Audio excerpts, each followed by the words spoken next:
আসসালামু আলাইকুম প্রিয় চাকরি প্রত্যাশী ভাই ও বোনেরা।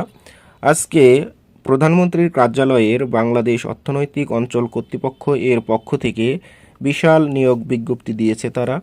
আজকে এই নিয়োগ বিজ্ঞপ্তি সম্পর্কে বিস্তারিত আলোচনা করব ভিডিওতে। তার আগে আপনারা যদি এই চ্যানেলের নতুন সদস্য হয়ে থাকেন, চাকরির সকল নিয়োগ বিজ্ঞপ্তি পেতে চ্যানেলটি সাবস্ক্রাইব করে রাখুন। যে কোনো আপডেট সার্কুলার চ্যানেলে প্রকাশিত করা হবে। তো চলুন শুরু করা যাক আজকের নিয়োগ বিজ্ঞপ্তির বিস্তারিত আলোচনা। আপনারা দেখতে পাচ্ছেন যে এই চাকরির সার্কুলারটি 4 মার্চ 2026 সালে প্রকাশিত। এখানে বলা হচ্ছে বাংলাদেশের অর্থনৈতিক অঞ্চল কর্তৃপক্ষ এর সাংগঠনিক কাঠামোভুক্ত নিম্নবর্ণিত শূন্যপদ সমূহে সরাসরি নিয়োগের লক্ষ্যে বাংলাদেশের প্রকৃত নাগরিক হতে www.beza.teletok.com.bd ওয়েবসাইটে অনলাইনে আবেদন এর আহ্বান তারা জানিয়েছে। তো আমি আপনাদের বেতনের পদের নাম, গ্রেড, বেতন স্কেল, শূন্য পদ সংখ্যা এবং শিক্ষাগত যোগ্যতা সব কিছু ভিডিওতে বিস্তারিত আলোচনা করব। প্রথমে যদি দেখি 1 নাম্বার তারা পদ নেবে কম্পিউটার প্রোগ্রামার, গ্রেড 6, বেতন 35,500 থেকে 67,010 টাকা। এখানে শূন্য পদের সংখ্যা মাত্র 1টি এবং বয়সসীমা 35 বছর। এখানে যে শিক্ষাগত যোগ্যতাগুলো লাগবে সেগুলো হলো কোনো স্বীকৃত বিশ্ববিদ্যালয় হইতে কম্পিউটার সায়েন্স অ্যান্ড ইঞ্জিনিয়ারিং অথবা ইলেকট্রিক্যাল অ্যান্ড ইলেকট্রনিক্স ইঞ্জিনিয়ারিং অথবা ইনফরমেশন অ্যান্ড কমিউনিকেশন টেকনোলজির সংশ্লিষ্ট বিষয়ে অনন্য দ্বিতীয় শ্রেণী বা সমমানের সিজিপিএ 4 বছর মেয়াদি স্নাতক বা সমমানের ডিগ্রি থাকতে হবে। এরপরে আরও একটি যোগ্যতা, সেটা হলো কোনো সরকারি অথবা স্বায়ত্তশাসিত অথবা আধা স্বায়ত্তশাসিত সংবিধিবদ্ধ প্রতিষ্ঠানে সিনিয়র কম্পিউটার অপারেটর, সহকারী প্রোগ্রামার অথবা সহকারী রক্ষণাবেক্ষণ প্রকৌশলী হিসেবে অনন্য 4 বছর চাকুরি এবং নির্ধারিত নিয়োগ পদ্ধতিতে অনুসরণপূর্বক গৃহীত পরীক্ষায় উত্তীর্ণ হতে হবে। এরপরে আরও একটি পদ, সেটা হলো সহকারী পরিচালক, গ্রেড 9, বেতন 22,000 থেকে 53,060 টাকা। এখানে পদ সংখ্যা অনেক, 17টি।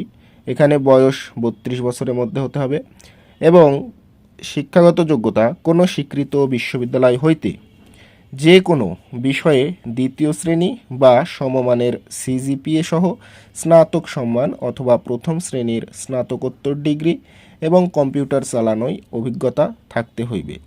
এরপরে 3 নাম্বার পদ হলো হিসাব রক্ষণ কর্মকর্তা। এটার গ্রেড 9, বেতন 22,000 টাকা থেকে 53,060 টাকা। পদ সংখ্যা 2টি, বয়স 32 হইতে হবে।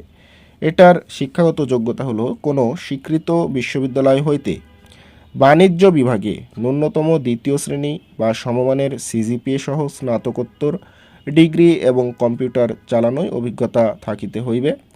আরও একটি পদ, সেটা হলো উপসহকারী প্রকৌশলী, গ্রেড 10, বেতন 16,000 থেকে 38,640।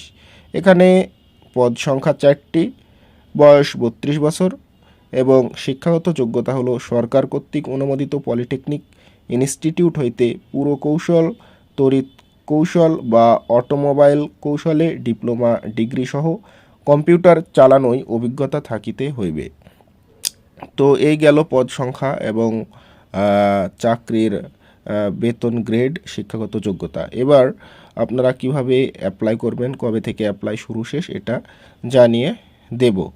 তো এখানে তারা বলেছে কিছু নির্দেশনা বলি। 1 নাম্বার, সকল পদের বিপরীতে প্রার্থীদের বয়সসীমা নিয়োগ বিজ্ঞপ্তি প্রকাশের তারিখে 18 থেকে 32 বছরের মধ্যে হতে হবে। এটা একটু গুরুত্বপূর্ণ যে 32 বছরের মধ্যে হতে হবে। এরপরে যেগুলা দিয়েছে এগুলা সাধারণ জিনিস। তারপরে আমরা যদি দেখি যে এই চাকরির ক্ষেত্রে যেগুলো প্রয়োজন অত্যন্ত গুরুত্বপূর্ণ, তার মধ্যে একটা হলো আবেদন ফর্ম পূরণ, জমাদানের নির্দেশনাবলী, অন্যান্য প্রযোজ্য শর্ত ও তথ্যসহ পূর্ণাঙ্গ নিয়োগ বিজ্ঞপ্তি এবং নিয়োগ বিজ্ঞপ্তি সম্পর্কিত যে কোনো সংযোজন যদি থাকে বাংলাদেশ অর্থনৈতিক অঞ্চল কর্তৃপক্ষ বেজা এর ওয়েবসাইটে পাওয়া যাবে। আর আরেকটা হলো প্রার্থীর স্বাক্ষরযুক্ত এবং প্রথম শ্রেণীর গ্যাজেটেড কর্মকর্তা কর্তৃক সত্যায়িত 3 কপি পাসপোর্ট সাইজের রঙিন ছবি লাগবে। ঠিক আছে, আর যেগুলা প্রয়োজন ওপরে 8টা পয়েন্ট আছে, এগুলো পড়ে নেবেন। আর সেটা হলো অনলাইনে আবেদনপত্র পূরণ সংক্রান্ত নিয়মাবলী। এটা আপনারা ওয়েবসাইটে নিজেও করতে পারেন, আবার না পারলে আপনার আশেপাশে নিকটস্থ কম্পিউটার যেখানে অনলাইনে সকল কাজ করা হয় সেখান থেকে আবেদনটা করে নেবেন। তো অনলাইনে আবেদনপত্র পূরণ ও পরীক্ষার ফি জমাদান শুরুর তারিখ দেখতে পাচ্ছেন 10 মার্চ 2026 সকাল 10 ঘটিকা থেকে স্টার্ট হবে এবং এই অনলাইনে জমাদানের শেষ তারিখ হলো 10 এপ্রিল 2026 বিকাল 5 ঘটিকা। তো এই 10 মার্চ থেকে 10 এপ্রিল 2026 এই সময়ের মধ্যে আপনারা অ্যাপ্লিকেশনটি কমপ্লিট করে ফেলবেন। অ্যাপ্লিকেশন কমপ্লিট করার পর কিছু নিয়ম রয়েছে, এই যে ইউজার আইডি এগুলো সাবমিট করতে হবে, ফি জমা দিতে হবে নির্দিষ্ট সময়ের মধ্যে। এগুলো আপনারা যখন অ্যাপ্লিকেশন করে নেবেন কোথাও থেকে, তারা সুন্দরভাবে বুঝিয়ে দেবে কি কি করা লাগবে।